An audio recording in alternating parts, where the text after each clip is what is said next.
Hi guys, it's Mark Zicree, Mr. Sci-Fi, also known as Mark Zicree of Space Command.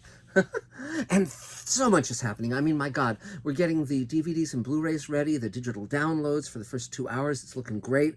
We're shooting hour 4, not including the bonus 2-hour episode we did during the pandemic, or the prequel we recorded.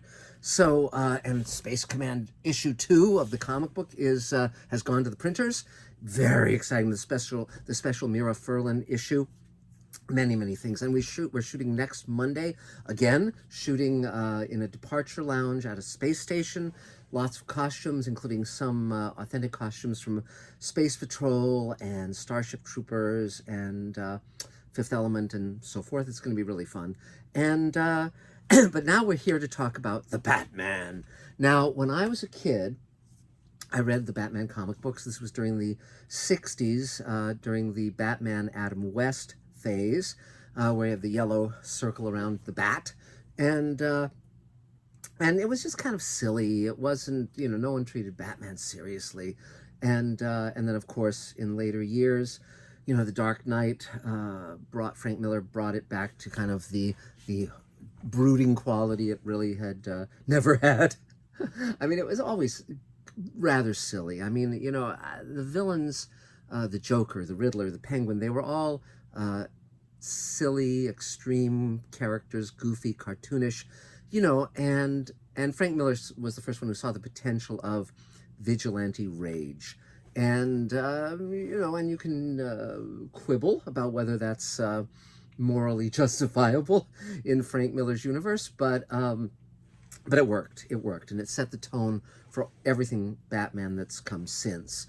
And what happens is, Batman starts out like Tim Burton in the movies, of course, gave that dark vision, and then of course it started to go silly, and then it got brought back with Nolan, and now here we are with Matt Reeves as director and co-writer, along with Peter Craig, screenwriter Peter Craig. So, what do I think of the Batman? I think it's a really good movie. It's probably my favorite Batman movie ever. Again, because it brings it into reality as much as possible. It really has a darkness to it and an anger. And Batman, he's not a playboy as his persona. He's not putting on this false party animal thing, which has always felt kind of creepy. He's a dark, damaged, angry guy. And the issue of this movie is vengeance a dead end? Is there something more that's needed to justify that character being a good guy? And I think it's a very interesting question, a very timely question. And I like the costume. I think the costume looks great. Robert Pattinson. It's funny because, when he was in Twilight and all of that, he's, it's a typical, heartthrob actor, young actor. But then he started doing all these amazing character roles, and just his range was really something to behold. And I became very aware that this was an actor who was an actor, and really willing to do the work. And his Batman I liked very much because, for many reasons, he's damaged. Because this is a guy, I mean, the more you bring the Batman character into the real world, the more he's really out of his mind, really consumed by rage and hatred and anger, and not able to deal with other people, not willing to let other people in. Very, I mean, it's great. And the fact that he didn't beef up like Thor, the fact that he had a physique, but it wasn't enormous, made, again, he's good looking but brooding. He's slender. It just all, for me, it really worked, and I really liked it. And I like the idea that when he's the Batman, everyone except Commissioner Gordon is treating him like this really dangerous, crazy guy. And, and sort of like, what are you doing bringing this guy in here? And this is, in this movie more than any of the others, it felt like the cops were right to think this guy was some kind of nut job, and some kind of very dangerous guy. And so I liked that. The action stunts were really good. The Batmobile was presented very interestingly. It wasn't all tricked out to look, like a cool movie prop. It was dark and like an old muscle car, like a Plymouth Duster or something, and underlit, and the whole movie is dark. And again, I like the look, I like the actress, the cast is terrific. Zoe Kravitz is great as Catwoman, and she and Robert Pattinson have a real chemistry. But again, the problem I have with superhero movies in general is that they can't ever get very far in terms of emotional resolution or character resolution, because they always have to reset back to one. They always have to go back to being the template. And so Batman and Catwoman, of course, I would have loved to have seen them fall in love, get married, have little rodent children or whatever, but it's not to be, because of course it's a Batman movie, and Batman, walks alone, except for Alfred. And it's funny, Andy Serkis's Alfred still seemed rather malevolent to me. I've seen him play mercenaries and bad guys so many times that a lot of the other Alfreds seem a lot more benevolent. But still, he's great. The real standout for me was Colin Farrell as the Penguin. Unrecognizable, astonishing. The makeup was brilliant, just gorgeous, and his performance is spectacular. He's a terrific actor, and I think if he did more character roles, he might actually be able to significantly punch through more than he has. He's always been good, but he's been dogged by his reputation in terms of substance abuse. But I've never seen him give anything other than a really, really strong performance in anything he's done. And I think he's really terrific here. Absolutely great. Paul Dano's okay as the Riddler, and the rethinking of the Riddler as sort of the psycho and getting him out of that green costume with the question marks was a good choice, good idea. He seems much more like a terrorist slash, vigilante crazy person. And more than any of the other villains in this movie, he seems really close to what Batman is doing. In other words, there's, often villains say, I'm just a reflection of you, but it never really feels truthful, like in Indiana Jones. No, they're not similar. But the Riddler comes, he's trying to clean out City Hall and wash the evil away. And what he really reminded me of more than anything was Rorschach in Watchmen, who's a terrific character. But Paul Dano was okay, not great, but okay. And Jeffrey Wright, I thought, was terrific as Commissioner Gordon. And it was just a superlative movie in so many ways. Again, given the fact that it was hampered somewhat by being a Batman movie, it was probably the greatest Batman movie. It was the one that came closest to the real world. It had a real evil, a real darkness. The Joker's just kind of hinted at.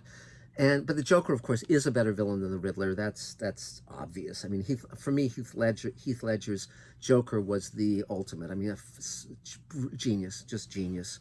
And though it's interesting that two actors have won Oscars for playing the Joker, and that's an intriguing little trivia question, isn't it? And but again, the look of Batman from the beginning in 1939 has been terrific. Has been great, with the wings and the darkness and the ears and all of that.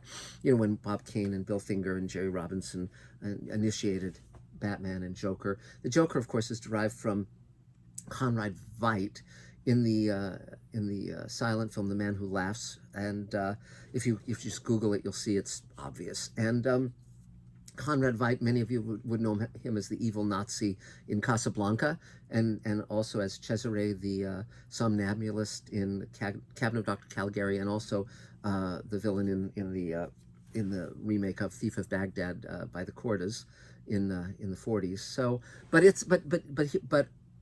would I urge you to go see Batman? Yes. Would I urge you to see it on a big screen? Yes. It's definitely a big screen movie. And also another thing they did that I really loved is so many fight scenes between a woman and a man.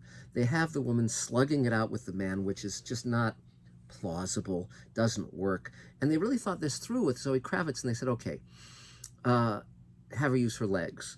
Have her use her legs, because obviously kicking, getting people in a chokehold with her legs, all of that kind of stuff gives her reach, gives her power, really works. And it was well thought out and plausible. And she's wonderful in every way. And she was terrific in Mad Max, Fury Road, and so many other things that I've seen her in. She's just terrific, and this was really a great role for her. And they didn't make her look silly as Catwoman. You know, a lot of the costumes, they toned them down, so they seemed much more utilitarian, something someone would wear, something someone might pull together from odds and ends they had around the house, you know, and that was good. That was good. They didn't go to the Edith Head character in in the cartoon, you know, no capes, darling. But yes, you know, so good job, good job. You know, obviously Robin is not in this one. Robin has always been very problematical.